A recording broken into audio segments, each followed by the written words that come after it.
y tenemos el honor de recibir a la maestra Marta Irene Soria Guzmán, ¿no? Una querida colega, de lucha de la cultura libre, ¿no? De los entornos abiertos y de la creación en distintos ámbitos, que en esta ocasión nos va a hablar sobre los modelos en el proceso de la creación digital, ¿no? De las prácticas cerradas a las prácticas abiertas en entornos creativos. Bien, la maestra Irene, ¿no?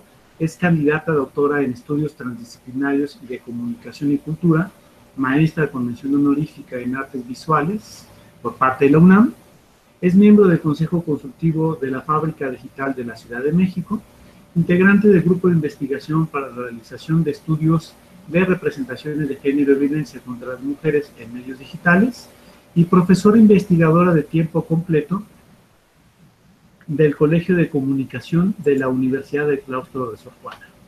Realizó estudios en España, Argentina y es pionera en México en la enseñanza de comunicación visual y diseño gráfico con software libre. Su obra académica se ha presentado en Chile, en Argentina y México y en medios internacionales como la Red USAT, la cadena alemana Deutsche Welle, no me acuerdo si va así, pero no importa, ¿no? Cuenta con más de 40 participaciones como ponente, conferencista y panelista, tallerista, así como diversas publicaciones arbitradas de divulgación en torno a la cultura digital, y de igual forma ha coordinado numerosas actividades académicas, ¿no? Las cuales ya no voy a mencionar, ¿no? El punto es que es un placer darle la bienvenida a Irene Soria, ¿no? En verdad es una persona que nos puede decir cosas muy importantes sobre este otro vector, ¿no? Que se nos olvida, ¿no? En el entorno del tema que estamos abordando, que, digamos, son las prácticas, digamos, en los entornos creativos. Irene, tienes 40 minutos para tus planteamientos y después regresamos para preguntas.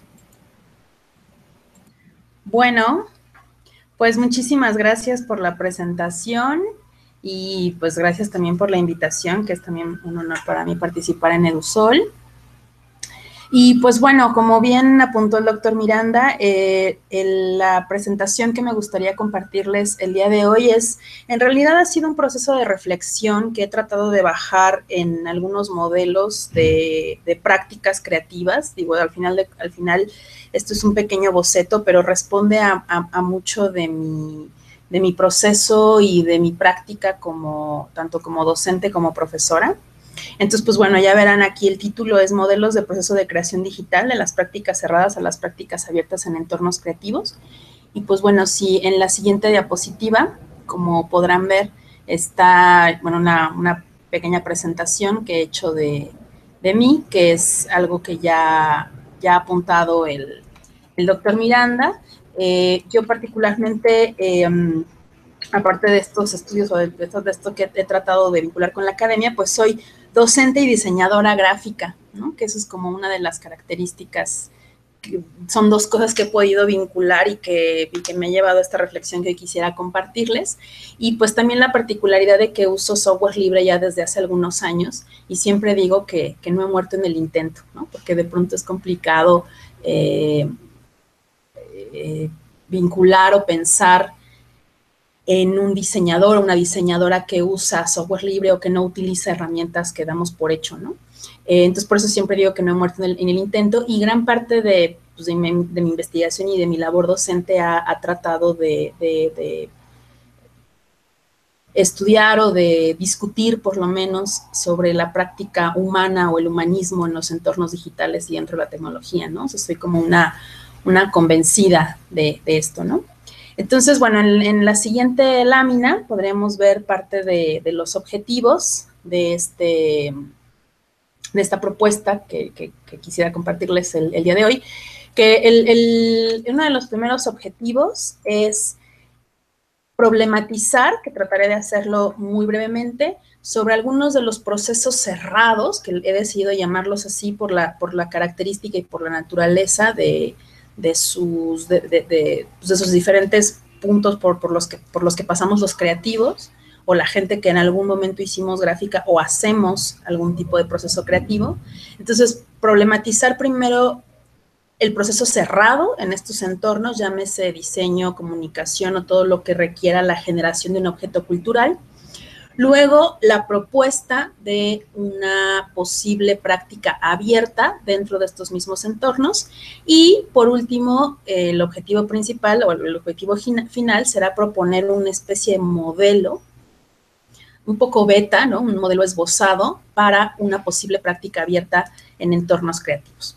Entonces, pues bueno, voy a comenzar con la primera parte, que es la siguiente lámina, sobre qué es el autor, o a qué se refiere el término autor, que es uno de los grandes debates que ha habido alrededor de los que nos interesa la cultura libre y los que nos hemos metido a estos diálogos entre los procesos, entre la problemática de la concepción del autor o la autora. Yo aquí decidí incluso preguntar qué es un autor o qué es una autora, porque también de pronto perdemos hasta cierto punto a veces el enfoque de género, ¿no? ¿Y por qué lo menciono?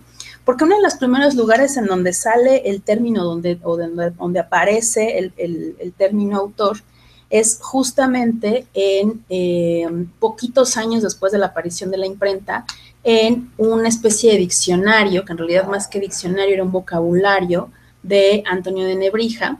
Y me parece interesante apuntar que en este mismo vocabulario o en esta especie de compendio de palabras, ¿no?, en español, existía la palabra autor y autora, ¿no? Incluso en la siguiente lámina podemos ver la portada de esta especie de diccionario que por ahí mencionan que fue una de las primeras apariciones, digamos, de la palabra autor, ¿no? Sin embargo, pues no basta con que aparezca en un entorno o que aparezca el nombre o que aparezca la palabra, sino que una de las primeras cosas que suelen hacerse es tratar de recurrir a la etimología, ¿no? Algo que olvidé mencionar es que recuerden que en esta primera parte trato de esbozar de manera muy rápida y muy sucinta algunas de las problemáticas que hay alrededor de la creación, y una de estas primeras problemáticas es la noción de autor, en este caso también de autora, y ha sido una de los debates, ¿no? Entonces vamos a hablar de autor y de algunas otras cosas, entonces ahorita me estoy enfocando en el tema del autor. Y regresando a donde estaba hablando, en la siguiente lámina vemos un poco de la etimología del autor. Veremos que hay dos fuentes o hay dos, digamos, raíces de la que podemos hablar de autor, y yo creo que desde aquí ya podemos reflexionar al respecto de sus orígenes, ¿no? Tenemos que autor viene del latín, que significa fuente, instigador o promotor, que es auctor, ¿no? La verdad es que no estoy muy segura si esta es la pronunciación adecuada, pero bueno, podemos irnos a los orígenes latinos de esta palabra, auctor, que significa fuente, instigador, promotor, pero a su vez, es decir, es interesante no solo quedarnos con este primer origen, sino que luego de ello vemos que autor también proviene de augere o augere, que remite a aumentar, agrandar o mejorar. Esto particularmente me parece muy interesante porque podemos ya desde aquí comenzar el debate etimológico. Por supuesto, debo reconocer que no soy experta en etimologías grecolatinas, pero sí me parece un punto importante porque varios autores llegan a esto, y algunos, autores me refiero pues, a escritores o gente que ha reflexionado más alrededor de estos temas, que mientras que algunos creen que autor se refiere a la fuente o el promotor o el iniciador de todo, algunos piensan o algunos remiten a que más bien se refiere a la mejora o al aumento de algo ya existente. Entonces creo que desde esta etimología podemos tener incluso dos vertientes, ¿no? Quien hable de un autor original, ¿no?, o un investigador o un promotor, o un promotor origen, y por otro lado, alguien que en realidad está mejorando algo ya hecho, ¿no? Entonces veremos, por ejemplo, ya ahora sí una revisión, insisto, muy rápida y muy sucinta sobre qué pasa en los entornos creativos, como lo veremos en la siguiente lámina. En la siguiente lámina podremos ver cómo la noción de autor ha tenido varios asegúnes y varios enfoques desde la Edad Media, bueno, incluso podríamos hablar desde el entorno griego, ¿no?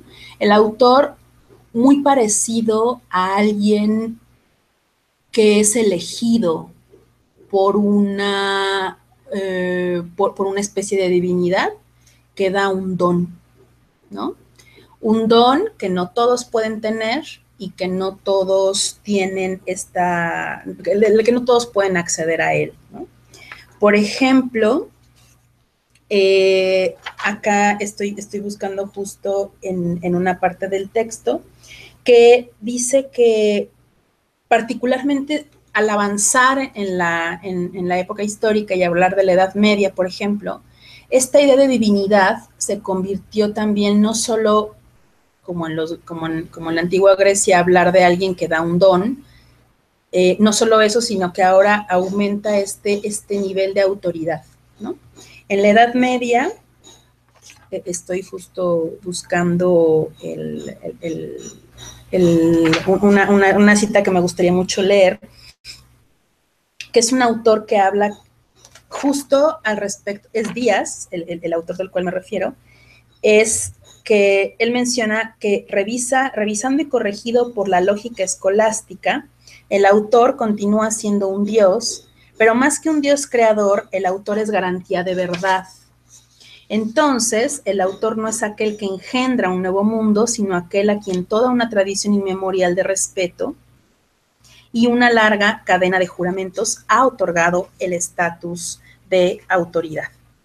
Esto es interesante porque me parece que desde aquí ya podemos comenzar a ver, podríamos incluso reflexionar cómo muchas de estas cosas no han cambiado del todo, ¿no? Porque seguimos viendo todavía al autor en un nivel de genio, ¿no?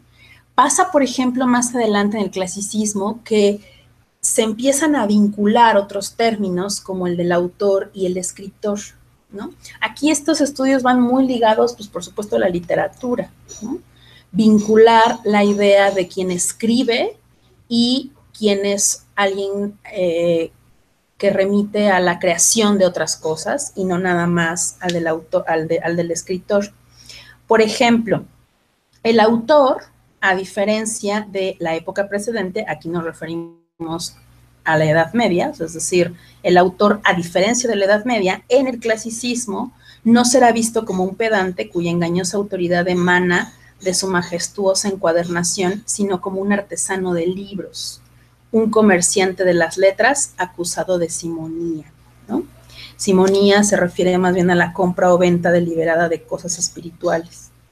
Entonces, en este caso, el autor y el escritor empiezan a tener la idea, pues, por supuesto, de autor y de escritor, empiezan a tener una pequeña pugna o empieza a haber una pequeña lucha entre cuándo se es autor y cuándo se es escritor, en el entendido de que el escritor es más elevado que un autor, ¿no?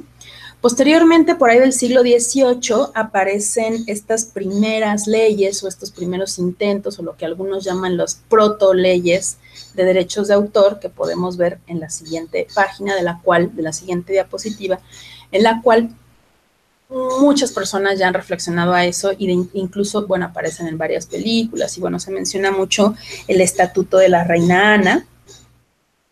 Y este estatuto, algunos le han llamado, como les decía, el proto o las primeras reglas de derecho de autor. Por ahí también se habla de algo previo, que es algo así como el Estatuto de los Derechos del Genio, una cosa así, que en realidad van más o menos por lo mismo, ¿no? Aparece este Estatuto de la Reina Ana, aparece muy en el entendido de la posibilidad de poder reproducir los libros. Estamos hablando de años después de la imprenta.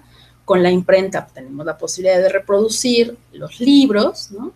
Y esto empieza a representar problemas para ciertas personas, sobre todo para los que tenían esta posibilidad de imprimir y los medios de producción. Entonces, pues bueno, había que sacar una ley o una regla para que pudieran controlarse este tipo, y algunos hablan de, por ejemplo, en el Estatuto de la Reina Ana, que se requerían o se pedían al menos 14 años que pasaran para poder imprimir otro libro del autor. O, en realidad, no recuerdo en realidad muy bien si eran 14 años después de la muerte del autor, pero bueno, lo que buscaba el Estatuto de Ana era controlar o buscar mediar y poner leyes alrededor de la reproducción. Bueno, entonces, si vemos en la siguiente página, ya vemos evolucionado más o menos un poco la figura del autor, si bien no evolucionado, sí se le pone ahí unas anotaciones más o unas ideas más al genio, ¿no? Que es en el romanticismo, que es de donde tenemos incluso algunas películas de referencia, ¿no? En donde hablamos de esta época romántica, donde el autor ya se vuelve un poeta, un bohemio, un ser incluso hasta trastornado, que vive en cierta pobreza y que vive, vamos, que no está preocupado por una cuestión económica, sino que vive a través del arte, ¿no? Las ideas románticas que rodean completamente al autor. Y es, al final de cuentas, un mito, ¿no? Un mito de la bohemia que tiene que ver con esta exclusión del sistema económico, ¿no? Entonces, como verán, estoy viendo un poco lo del tema del chat. Sí, efectivamente son 14 años en el caso del Estatuto de la Reina Ana, entonces no estaba como tan perdida en los años. Entonces, lo interesante que pasa en el romanticismo, por ejemplo, es que muchas de estas ideas también continúan, ¿no? Porque el artista, a partir del romanticismo, pues al parecer se legitima a través de la bohemia, ¿no? A través de esta pobreza y de esta especie de sufrimiento o de exclusión de ese sistema económico y sobre todo social y burgués. Esto es importante decir que era una exclusión por elección personal, ¿no? Una elección personal de este artista o poeta y genio. Voy a citar al autor, que es particularmente Zapata, que hace una revisión bastante amplia acerca de la noción de autor a lo largo de los años, y dice que el sacrificio, en el caso del artista, poeta y genio, el sacrificio de aquel que ha rechazado las recompensas mundanas en nombre de un ideal más puro y desinteresado, el arte, ¿no? Entonces aquí, por ejemplo, viene otra idea, o se suma además a la idea del genio, es este genio desinteresado que nadie sabe cómo crea, nadie conoce sus intereses, sino que es un interés puro, el arte, ¿no? Lo cual también lo eleva a otro punto en el que no es un humano con necesidades, ¿no? Sino que es un humano que sufre, ¿no? Es también alejarlo. Esto es lo interesante, la idea que quisiera rescatar de esta idea romántica, es que se convierte en alguien incluso lejano de la humanidad o de los humanos normales, ¿no? No, es que él es artista, entonces lo dejamos fuera, ¿no? Lo sacamos del círculo. Luego vienen las vanguardias, obviamente esto pasan muchísimos años, por supuesto, pero hablando de principios del siglo XX y con las vanguardias artísticas, estoy hablando del surrealismo, por ejemplo, se consolida la figura del genio, ¿no? Y seguramente los que nos escuchan, que no puedo decir televidentes porque no son televidentes, pero bueno, las personas que están viendo esto seguramente ubicarán la figura emblemática de Salvador Dalí, ¿no? Salvador Dalí nos trae como en este imaginario hasta cierto punto mainstream, ¿no? Del genio loco, ¿no? Del genio que crea y que tiene estos momentos de lucidez y que de pronto se ilumina y genera una obra artística, ¿no? Otra vez, no cualquiera lo puede hacer, es genio un loco, y aunque de genio y loco todos tenemos un poco, pues no, ninguno como Dalí, ¿no? Y digo, tanto es el caso que no voy a leer la cita completa porque es bastante larga, pero por ejemplo, Dalí, en El diario de un loco, que es uno de los libros que se le han atribuido, dice literalmente que, textual, cito, soy el único en poder llevarlo a cabo, es, por supuesto, inimitable, puesto que soy el único, junto con Gala, paréntesis, recordemos que era su pareja, en poseer el secreto, gracias al cual podré realizar mi film sin jamás tener que cortar o fundir las escenas. En este film se refería a El perro andaluz, que posteriormente hizo en colaboración con Buñuel. Entonces, bueno, el mismo Dalí, que eso también sería interesante mencionarlo, es que el mismo Dalí en ese mismo libro hace referencia a que eventualmente todos los artistas comenzarán a copiar de su maestro. Por ejemplo, es una contradicción, porque por un lado dice, nadie más que yo va a poder imaginarse esta película grandiosa, y yo soy, ¿no?, este genio, y solo yo podré concebir esta obra de arte, pero por otro lado hace referencia a que los procesos creativos parten de la imitación, ¿no? Entonces, bueno, después de la segunda mitad del siglo XX comienza, me parece, pues, aunque vamos, cada etapa de la historia del arte ha cuestionado y ha incluso hablado de términos de apropiación, y podemos ver en la historia del arte, bueno, la imitación en todos sus ejes, pero particularmente en la segunda mitad del siglo XX ya se escribe al respecto de las nociones de autor, y con teorías como la teoría crítica, por ejemplo, de la teoría crítica francesa, pues hacen un cuestionamiento bastante fuerte al nivel del autor, que es como lo podremos ver en la siguiente, antes de pasar a la siguiente diapositiva, les decía que en la segunda mitad del siglo XX, pues ya autores como Barthes y otros más ya hablan de, el propio Foucault tiene un texto al respecto de la noción de autor, ¿no? Y aquí se cuestiona fuertemente sobre, bueno, qué es el autor, y en realidad más bien nos decimos, o el propio Foucault dice, bueno, es que no importa en realidad quién lo dice, sino qué es lo que se dice. Entonces ya en la actualidad, que ahora sí es la siguiente diapositiva, es que en la actualidad ha habido muchos debates alrededor de la noción del autor, sobre todo porque Internet nos ha venido a pues, prácticamente azotar en la cara, ¿no? Todas estas vicisitudes y todas estas problemáticas que puede tener el creer que solo hay una persona creativa y alguien al que viene Dios y le da este impulso creativo, ¿no?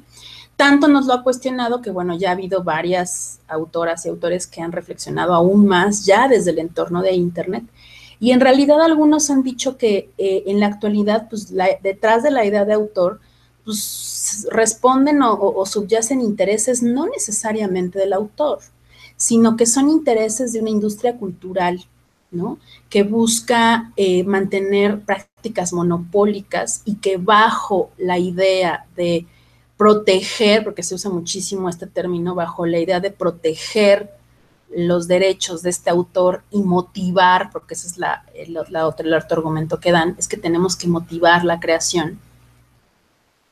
Siempre la motivación viene, en este sentido, en nuestra cultura, lo de las empresas monopólicas, la motivación siempre tiene que ser económica, ¿no? Pero en realidad, ya veremos un poquito más adelante, que probablemente estas motivaciones económicas no vengan particularmente del autor, ¿no? Porque habría que reflexionar sobre el proceso creativo, qué es el autor, por qué el autor crea, ¿no? O por qué la autora crea, por qué un pintor pinta, ¿no? Entonces, gente, por ejemplo, mujeres como Bianca Rasiope o Lila Pagola, mujeres argentinas, hablan de que no hay particularmente una intención del autor, sino que más bien es un interés de la industria, ¿no? Entonces, bueno, con esta primera parte rapidísima, me parece que llegamos a una primera problemática, y es concebir un dueño, ¿no? Como el dueño de la obra, es un dueño del cual pues no se puede, hay que pedirle permiso para usarlo, y lo más complicado o complejo de esta situación es que ese dueño no siempre es el autor, ¿no? O sea, este dueño, y lo pongo entre comillas, entrecomillado, este dueño de la obra, no siempre es el autor, sino que es una industria, ¿no? Y en este modelo de práctica cerrada, este es el primer eje de la problemática de la que hemos platicado en los procesos cerrados del siglo XXI. Entonces, bueno, pasando a la siguiente lámina, podremos ver cómo si ya hablamos del autor como dueño, como un primer eje problemático, hablemos ahora de los procesos creativos, que se conecta completamente con la idea del autor, ¿no? ¿Se acuerdan que habíamos platicado del romanticismo de la bohemia y de la idea del autor genio, pero también pobre y loco, ¿no? Pues justo se vincula con un proceso creativo donde el autor y el artista está solo, ¿no? El autor y el artista no tiene testigos de su obra, nadie sabe cómo crea, es un autor que se encierra en su mazmorra y se queda días sin comer y bebiendo alcohol, ¿no? Y quizá durmiendo poco porque está en el proceso creativo y en la batalla del sufrimiento, ¿no? Para que le llegue la idea a la luz. Entonces, no hay testigos de este proceso creativo, ¿no? Entonces, su proceso se convierte hasta cierto punto en una especie de secreto, un secreto que nadie debe saber porque ese es su tesoro más grande. Si alguien se entera de su proceso creativo o de su musa o de la manera en cómo llega a sus creaciones, pues es muy probable que su símbolo o su idea de genio desaparezca. Entonces creo que esto es también algo que se conserva y que incluso todavía prevalece en muchas escuelas de arte. Esto sí lo digo más que otra cosa desde mi particular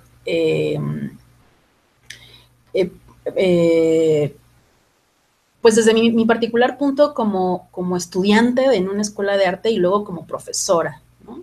Sí es una idea que prevalece en algunos profesores, sobre todo en la vieja escuela, que es la idea de la secrecía y de no compartir tu obra, porque ¿qué va a pasar? Te van a robar la idea, ¿no? Entonces esto es como algo terrible, ¿no? Porque no le puedo compartir a alguien la idea porque me la va a robar y es un miedo como demasiado común, me parece mucho más común de lo que creemos, ¿no? Incluso en parte del texto que preparé para esta que ha dado en esta presentación, pues por ahí tengo algunas anécdotas docentes de cómo los alumnos sienten mucho estrés cuando alguien pretende o cuando no tienen manera de proteger su idea, ¿no? Que en realidad también podríamos hablar de ese debate, porque crees una idea, si no es que se lleva a cabo, ¿no?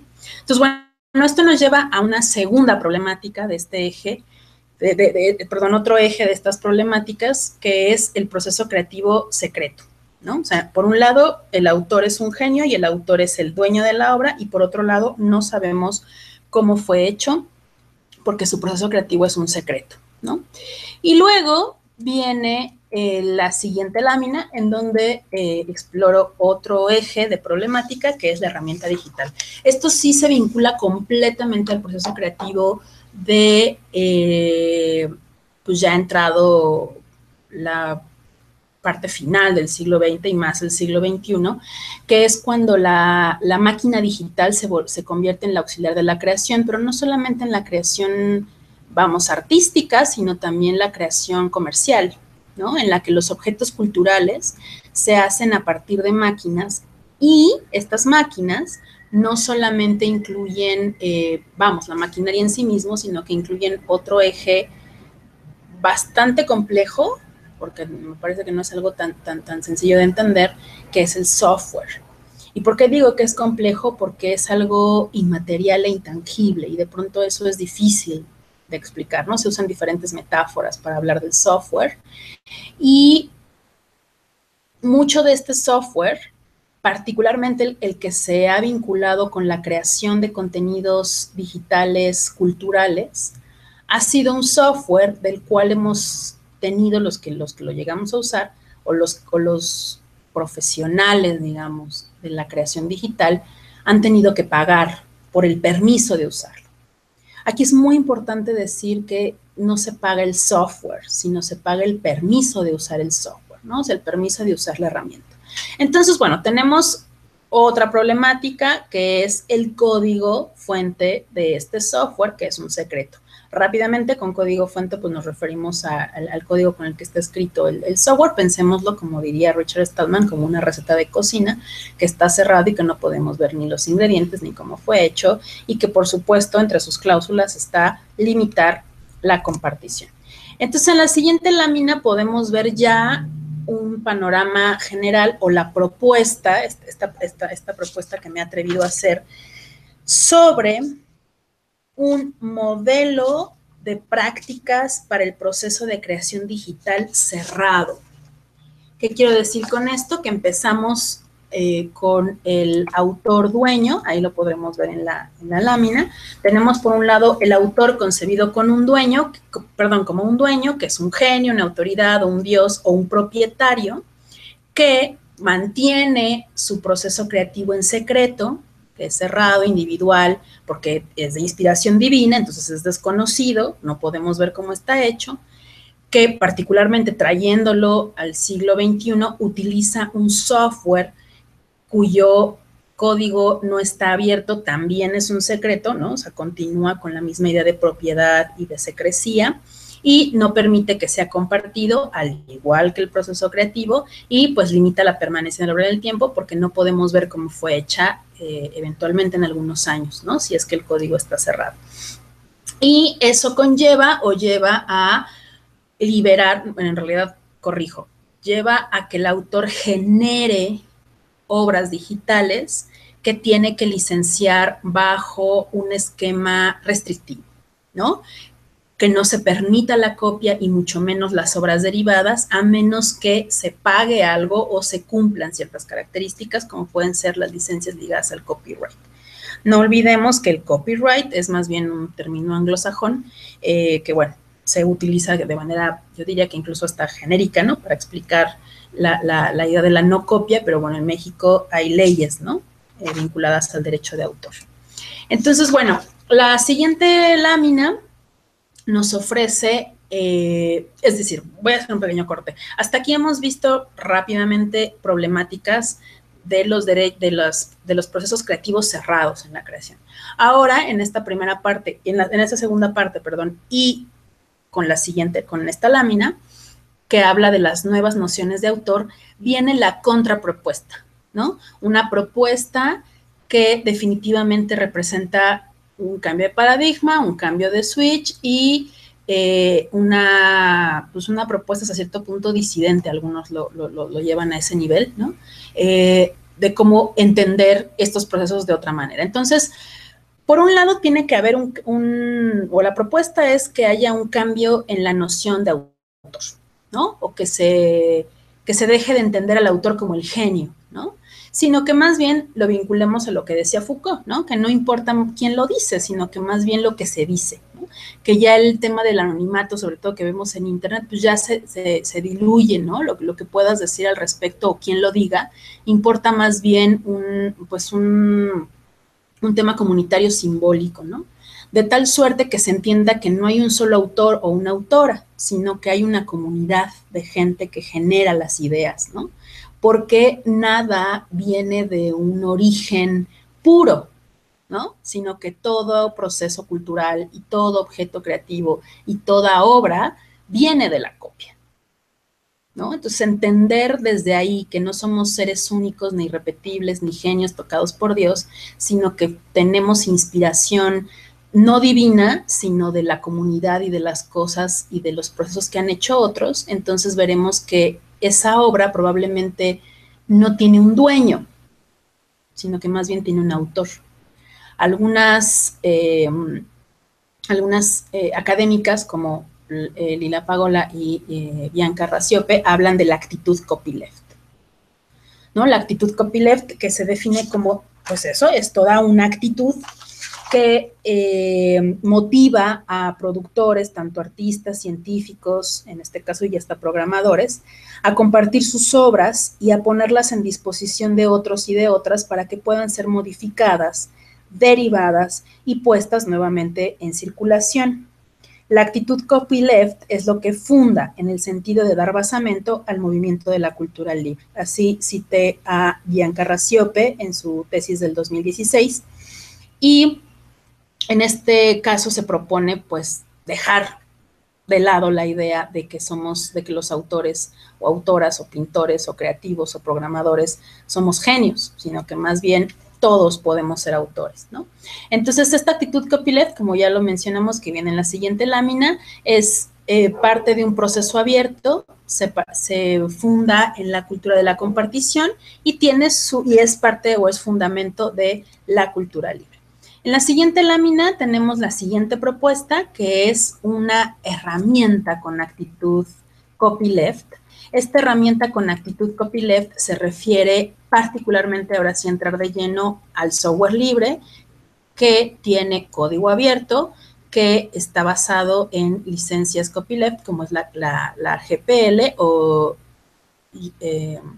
Dios mío, se me acaba de borrar el cassette por completo. La GPL, automáticamente pensé en otro, que es el acrónimo de otra cosa de la comunidad linuxera, pero no quiero decir eso, la Public License, General Public License, ahí voy a pedir que me soplen, se me borró por completo, pero bueno, es la licencia GPL que se vincula completamente con una licencia abierta, ¿no?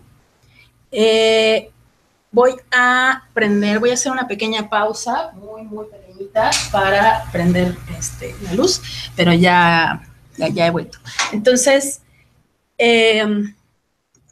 la General Public License justo viene de una licencia derivada de copyleft. Rápidamente, el copyleft se refiere a justo darle la vuelta al copyright, que sí permite la copia, particularmente es como su gran eje, que las licencias basadas en copyleft sí permiten la copia del objeto cultural, ¿no?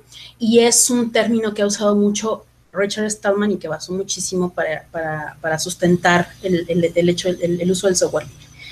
Entonces, bueno, aquí la propuesta es utilizar herramientas con actitud copyleft, ¿no? Que es el software libre.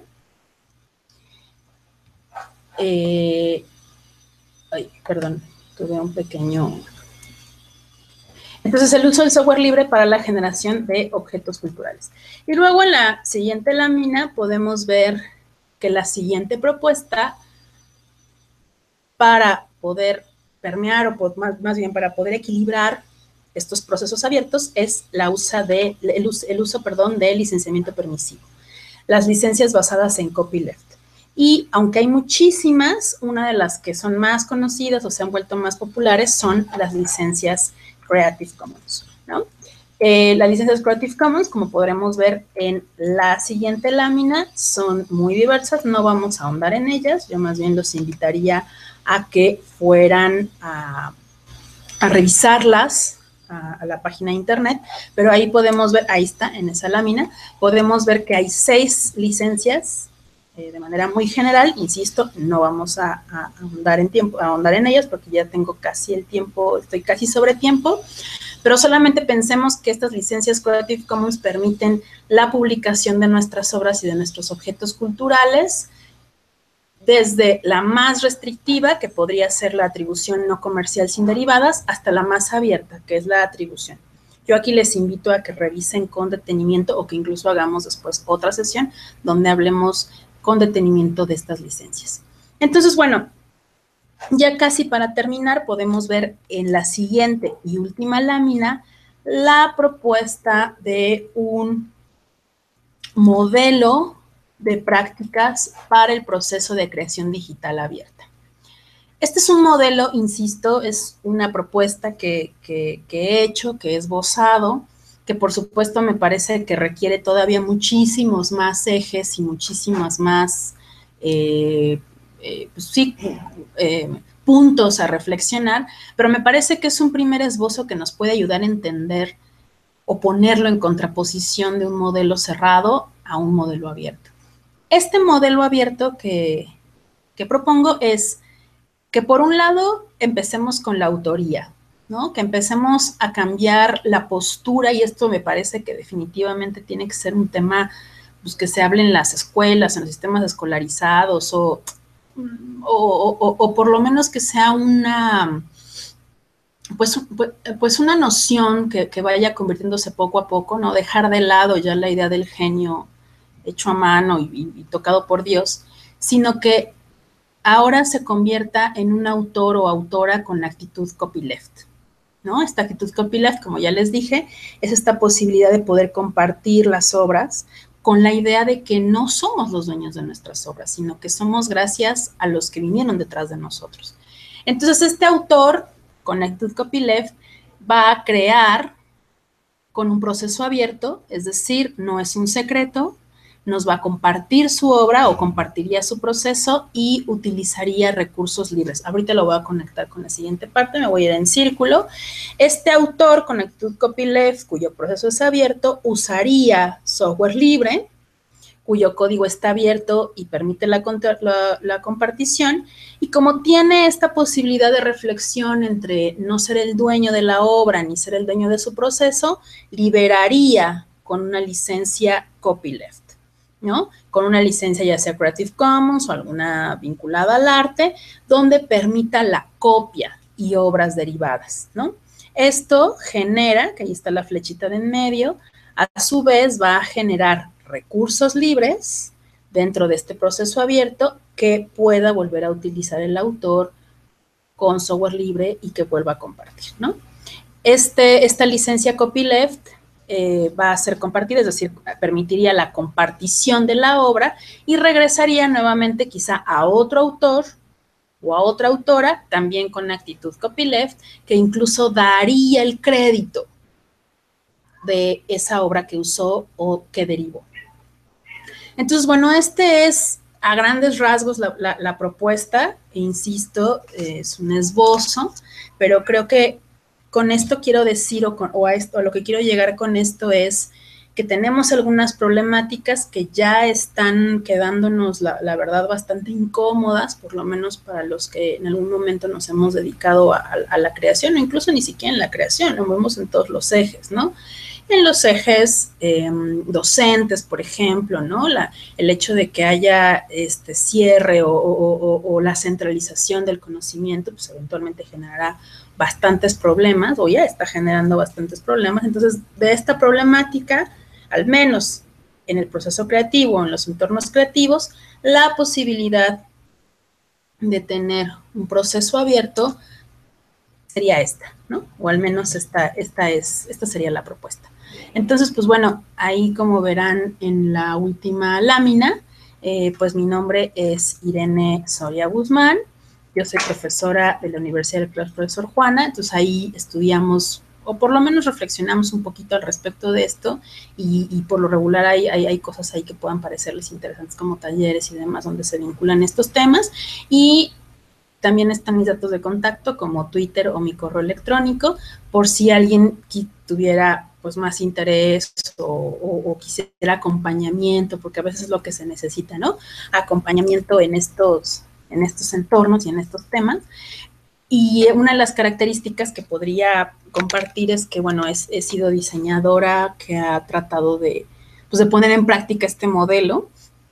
Como les decía al inicio, soy una diseñadora que no ha usado, que ha utilizado solo software libre en estos años, y pues bueno, he logrado practicar tanto la docencia como el diseño sin usar Photoshop, sin usar Illustrator, sin usar InDesign, sin usar Mac, sin usar Windows, y bueno, como les decía, no he muerto en el intento. Entonces, pues bueno, eso sería todo.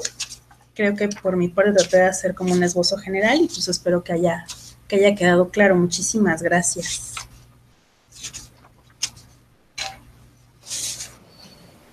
Muy bien, Irene. Estamos en la fase de preguntas. De hecho, hay tres que se parecen bastante, ¿no? Ok, la podemos resumir en una. En realidad voy a elegir la del medio solamente porque me parece pertinente para el esquema de la presentación, en lo que caen otras, ¿no? Y dice, lo siguiente, ¿no? Desde la perspectiva personal, maestra Jedi, ¿no? ¿Cómo recuperar la noción de copyleft? ¿Cómo recuperar la noción clara de que las obras se gestan en un entorno social y desmonetizar con esto la industria del modelo cerrado? ¿Cómo? ¿Me puedes repetir la primera parte de la pregunta? ¿Cómo desarticular o qué decía? Por supuesto, les repito la pregunta, maestra Jedi. Ok, gracias. Para de los asistentes causó buena impresión el querido Yoda que tienes al fondo, ¿no? Entonces, Sí. lo que pregunta es, primero, ¿cómo promover la noción de copyleft? Y lo siguiente es, ¿cómo recuperar la noción clara de que las obras se gestan en un entorno social? Es decir, que toda obra nace a partir de lo social y entonces dice desmonetizar con esto la industria del modelo cerrado. Yo creo que cómo promover la actitud copyleft, al menos desde mi perspectiva y desde mi andar diario, pues yo creo que tiene que ser en el aula y no necesariamente en el aula institucional del aula universitaria, por ejemplo. O sea, creo que es algo que, como siempre, va a ir de a poco, que hay que trabajar y que se da sobre todo en la compartición del conocimiento. O sea, en la medida en la que los jóvenes, me voy a enfocar particularmente en los jóvenes que estudian, los y las jóvenes que estudian algún tema vinculado al arte, al diseño, a la comunicación, al cine, ¿no? Que son los que están generando más objetos culturales, que eso no deja de lado a otros creativos profesionales y demás, ¿no? O sea, es nada más como para tratar de vincular los temas. Yo creo que la promoción está directamente proporcionada, o sea, está directamente ligado con la enseñanza o con el aprendizaje o con el intercambio, ¿no? Creo que ahí es donde hay un punto súper importante y muy coyuntural, ¿no? En la medida en la que promovamos y casi obliguemos, ¿no? A los y las jóvenes a que reflexionen sobre cómo crean y lo que hacen, es ahí donde podemos empezar a promover una actitud copyleft, ¿no? Porque también sucede que, bueno, vamos, me voy a oír quizá muy de izquierdas, ya no me gusta poner muchos motes, pero el sistema ha hecho bien su trabajo, ¿no? O sea, creo que la gran parte de lo que pasa en las aulas universitarias es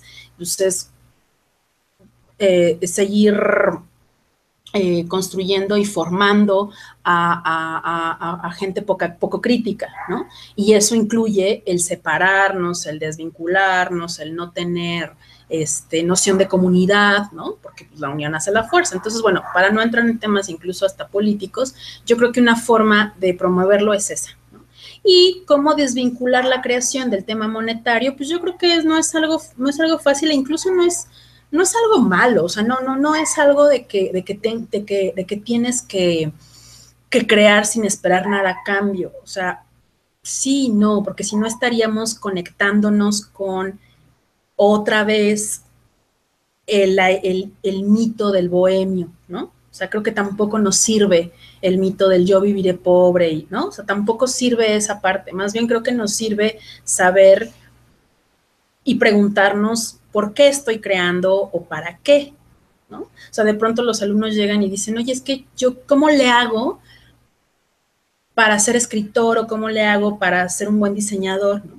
Y creo que la respuesta es, pues, diseñando o escribiendo o haciendo, ¿no? Entonces, creo que a la medida en la que hagamos cosas y en la que creemos cosas y que eso lo conjuguemos con la posibilidad de compartición y de comunidad, pues creo que poco a poco la idea y la noción va a ir cambiando. No es algo que va a pasar ni hoy ni mañana, pero por algún lado se empieza, ¿no? Creo que ya digo, de entrada ya tener diseñadores, porque me queda claro que no soy la única, que ya están reflexionando esto y que están usando otras cosas, pues bueno, ya es otra posibilidad, ¿no? Muy bien, aquí ya comienza a haber una serie de planteamientos, ¿no? Y ya sabes cómo son los sitios, ¿no? Algunas, pues, preguntas interesantes sobre el planteamiento. Ajá. Sobre todo con el imaginario de ser exitoso. Es decir, el eje común, digamos, de las preguntas es cómo quitamos de esta máquina, ¿no?, de producir cosas, viéndolo muy mecanicista, ¿no?, la variable dinero. Ese es el punto, ¿no? Entonces, te las voy a leer ahorita, ¿no? Pero lo que van planteando es, digamos, bueno, ¿cómo encontramos modelos de éxito desde el copyleft, ¿no? O sea, si quitamos toda esta variable que hace bastante daño, sobre todo a los procesos de creación artística de dinero, que es necesario, ¿no?, que Sí. todos hay que vivir de algo, digamos, por ahí va el planteamiento, lo voy a leer textualmente, ¿no? Dice: imagino que desde esta perspectiva, un producto exitoso no es aquel que vende más, pero entonces, ¿cómo se concibe el éxito al hablar de productos con licencias permisivas? Y luego otro, digamos, participante también nos dice, ¿no? Dice, siguiendo el planteamiento hecho por el Sheikh, ¿no?, ¿cuáles serían algunos ejemplos en el ámbito cultural que sean sumamente exitosos desde el copyleft? Y luego vuelven a comentar. Y dice: siempre le digo a mi hermana, supongo que su hermana es su hermana, ¿no? Siempre le digo a mi hermana que usando Linux podría hacer lo mismo que con Mac, pero ella dice que es súper necesario usar Mac para ser una buena editora de video, ¿no? Pues bueno, yo creo que partiendo, como bien decías, del éxito de un proyecto basado en copyleft, creo también que tendremos que preguntarnos primero qué es el éxito, ¿no? Por ejemplo, Lila Pagola decía que aquí el autor, dentro de Internet, que vino también a revolucionar la manera en cómo nos comunicamos y muchas cosas, otras cosas que se han quedado igual, pero sí algunos hablan que es una revolución, pues, cultural importante, sobre todo por la reproducción que esto conlleva. Lila Pagola decía que el autor ahora tiene que preguntarse si está interesado en recibir o en esperar pues un estallo de suerte para que su obra le deje dinero, ¿no? O si más bien apostaría por la difusión de su obra, ¿no? Entonces creo que aquí estamos hablando de capitales simbólicos distintos, donde el valor simbólico se retoma o crece en la medida en la que se comparte, por ejemplo, ¿no? Que ahí ya podríamos entrar a otro debate, pero ¿qué es lo que pasa con los videos virales o con los memes o con las fotos, ¿no? Que también conllevan a muchas otras problemáticas, ¿no? O sea, seguramente, y por supuesto que lleva otras problemáticas, pero en este caso creo que los valores simbólicos cambian, o los valores cambian. Ya no es que una obra valga por lo que cuesta, monetariamente, ¿no? Porque ahora es muy fácil producir, o es casi, necesitas muy poco dinero para producirlo, ¿no? Entonces, ya el valor ya no es el costo monetario, sino que ahora el valor incide en qué tanto se comparte, en qué tanto le llega a más personas, o incluso yo me atrevería a decir a qué tanto incide en una vida social o en un espacio en comunidad. Ahora, ejemplos de proyectos que hayan sido exitosos, hay varios ejemplos, porque siempre, otra vez, el sistema capitalista siempre va a usar todos estos términos y todas estas cosas para beneficiarse. Entonces, en realidad, no nos damos cuenta, pero gran parte de estos monopolios también están usando este modelo de otras formas. Digo, no a este modelo, pues, pero me refiero a cosas copyleft. Sabemos que Hollywood utiliza software libre, sobre todo para la parte del render. Hay un montón de modelos de negocios que están funcionando a través de la inexistencia, ¿no? Por ahí había quien reflexionaba que Uber, por ejemplo, era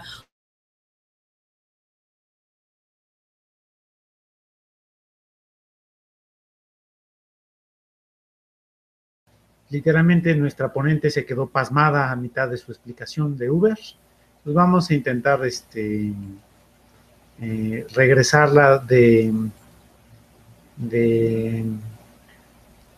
camino. Ha regresado, ¿no? Sonriente como siempre, entonces ya la tenemos de regreso. Estábamos en el punto en el que decías que Uber era algo mágico, maravilloso y musical y no sé qué más, ¿no? Exacto. Que muchos ven muchos reflexionan, bueno, a ver, muchos hacen este vínculo con que la idea de que Uber es muy exitoso, ¿no? Pero no tiene flotillas de autos, ¿no? O sea, que Uber ha tenido, o sea, es como la empresa más grande, digo, no lo sé, no sé números, pero supongamos que Uber es la empresa más grande de transportación, de transporte individual o transporte como taxi, ¿no? Transporte, tiene un nombre para los, bueno, transporte individual, ¿no? Sin flotilla de taxis. Entonces, ¿a qué quiero vincular con esto? Y Airbnb es otro ejemplo, ¿no? ¿Qué quiero decir con esto? No estoy diciendo que estos dos modelos de negocio sea algo que tengamos que seguir, porque me parece que Uber es bastante desleal y tiene un problema ahí de privacidad terrible, y Airbnb también ha tenido muchísimos otros problemas, incluso hasta éticos. No quiero decir con esto que tendremos que seguir ese ejemplo. Lo que quiero decir es que el sistema ha usado gran parte de estas ideas de apertura e incluso de actitud copyleft para su beneficio, ¿no? Entonces, me parece que sí ha habido cuenta o sí ha habido ejemplos de, pues vamos, de gente que comparte sus obras y que no le va mal. Pues también hay una idea errónea ahí de que regalas tu chamba. Yo no creo que la regales, yo creo que hay otro tipo de intercambio, ¿no? Tengo ahí gente cercana, bueno, vamos, yo me podría poner incluso a lo mejor mal, pero como ejemplo, ¿no? O sea, todo mi trabajo profesional lo he hecho pues compartiendo, acabo de publicar un libro en el claustro de Sor Juana, está compartido, la gente hasta donde yo sé, o al menos donde yo me he enterado, no ha salido a la calle a comprar, a venderlo, lo cual estaría increíble, ¿no? Pero no hay gente lucrando terriblemente con las cosas que compartes, ¿no? Más bien al contrario, creo que entre más se pueda compartir este libro o mi obra, probablemente su valor y el capital simbólico de lo que podía representar mi trabajo, pues generará productos más compartidos y útiles, ¿no? Y por último, lo de la hermana, la hermana maquera, pues, ¿qué te digo? O sea, al final de cuentas, yo tengo muy cerca de mí a compañeros docentes a los cuales también quiero y admiro, que le dicen eso a los jóvenes. O sea, los jóvenes están repitiendo lo que sus role models dicen, ¿no? O sea, si de pronto hay un profesor que dice, tú no puedes crear si no tienes Mac, pues el joven y la joven lo va a creer. Entonces, más bien, la propuesta es que exploren otras cosas, ¿no? Y probablemente la hermana me da la impresión y es muy probable que no la saques de la idea porque la Mac es muy bonita y la Mac, además, representa otro capital, otra idea, ¿no? Porque Muy bien, acá tenemos, sigue ya sabes cómo es esto, ¿no? Que son bien verbosos los del IRC y sigue una discusión en paralelo a nuestra charla, ¿no? En realidad yo la acercaría respecto a tu planteamiento, ¿no? Indicando un fenómeno que el Sheikh y Bing están discutiendo en la sesión de IRC. Y lo que dicen es que no solamente es el problema de la actitud del copyleft, ¿no? Yo diría, digamos, esta actitud abierta y libre, ¿no? Sino que es un poco más profunda, porque además tú lo sabes por carne propia, pues yo también lo sé, ¿no? Que tener esa actitud es una actitud de inmolación y sufrimiento, en el sentido de que los procesos son mucho más complicados. Este ejemplo, este encuentro es un buen ejemplo de eso. Nosotros comenzamos en una actitud totalmente talibanesca, ¿no? Diciendo que solamente el convencido del software libre entre, digamos, a nuestra plataforma y si no sabe IRC, pues entonces no merece estar entre nuestras filas. Hasta aquí nos viera, ¿no? Usando YouTube. Porque el punto es, digamos, es cómo contagiamos esta actitud, ¿no? O sea, cómo la vamos, cómo la vamos generando. A lo que voy es, ¿no? Redondeando la idea, ¿no? Ahora que has regresado, digamos, es esto de lo que van platicando, digamos, en el IRC, es esto de, pues, ¿con qué cara les argumentas, ¿no? Que usen el software libre, que se sumen a la cultura libre, si la verdad es que está difícil, ¿no? O sea, por ejemplo, el mezclado de audio y video para este encuentro. Pues sí, Gunnar, que es un querido colega que conocemos, ¿no? Me presumió una bonita interfaz de Jitsi para mezclado de video, pero cuando hicimos las pruebas, pues se robotizaba, se congelaba.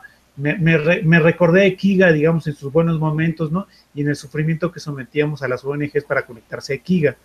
Entonces, es esto de cómo le hacemos, ¿no? Para poder ir generando este amor, digamos, por el software libre, por la cultura libre, ¿no? Y reconceptualización, ¿no? Esta prisión que nosotros mismos, ¿no? Al sumarnos, digamos, a estos canales de los dueños de medios de producción, nos van imponiendo. Muy bien, nos contestará en la siguiente sesión, porque parece ser que para nuestra mala suerte se va y se regresa. Bueno, muy bien, ya te paso la palabra antes de que te vayas, ¿no? Así que ese es un poco el planteamiento, nos gustaría saber tu opinión al respecto. Sí, a ver si el espíritu de Steve Jobs no está ahora viniendo a jalarlas, porque sí se está cortando, no sé por qué, debe ser también la conexión, trataré de ser breve.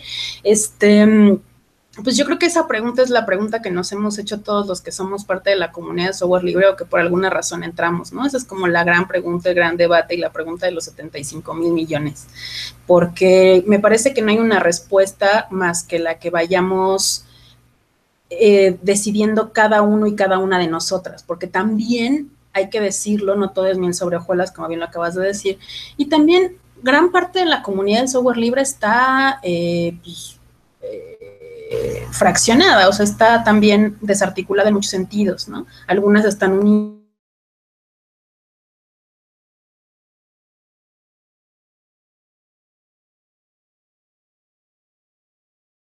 En estos momentos tenemos una pausa musical. Perdón, no sé por qué se va, pero... Bueno, muy bien, estábamos en que la comunidad está fragmentada. De pronto está fragmentada y la pregunta creo que la vamos a ir resolviendo y respondiendo poco a poco, o sea,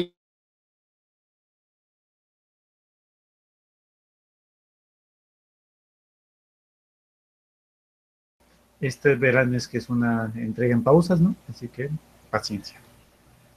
Perdón. Decía que yo no te puedo decir qué tendríamos que hacer, más bien yo puedo hablar desde mi experiencia, o sea, cómo buscar que la gente tenga este amor por la cultura libre, pues al final de cuentas será conociendo sus beneficios. Yo también me he pasado y pasé gran parte de mi primer switch del software privativo al software libre, pues a mucho dolor y angustia, ¿no? Entonces, creo que habemos, y conozco a otros compañeros que han decidido fervientemente que ese sea su pie de lucha. Entonces yo creo que más bien una de las cosas que tenemos que hacer es no obligar, ¿no? O sea, no obligar al otro a que lo use ni obligarnos. Digo, al final de cuentas ahorita estamos usando una herramienta de Google, ¿no? Que es muy fácil, que es muy cómoda, que digo, se está desconectando, pero es por mi conexión. Y que al final nos está sirviendo para comunicarnos. Entonces, aquí creo que hay varias posturas, ¿no? O sea, podemos ser, o como dices tú, súper talibanes y a lo mejor dejar de lado algunas cosas, pero creo que cada uno tiene su lugar en esta lucha. La mía, por ejemplo, yo he decidido que sea el aula, ¿no? Yo no obligo a los estudiantes a que usen herramientas si no las conocen, pero por lo menos les pido que conozcan otras y que por lo menos las manejen y las trabajen. E invariablemente me he dado cuenta que quien no ha usado software privativo al principio, el software libre le parece mucho más sencillo. Al menos eso es en mi experiencia. También yo uso herramientas, creo que se va a cortar en breve, pero porque se empieza a frisear esto. Pero yo uso herramientas muy facilitas y que ya están muy usadas en el software libre o están muy trabajadas en el software libre, ¿no? Entonces, pues bueno, para cerrar, creo que no hay una respuesta. Mi opinión al respecto es que es algo que tenemos que ir descubriendo de a poco y que tenemos que tomar una postura. O sea, sí tenemos que decidir.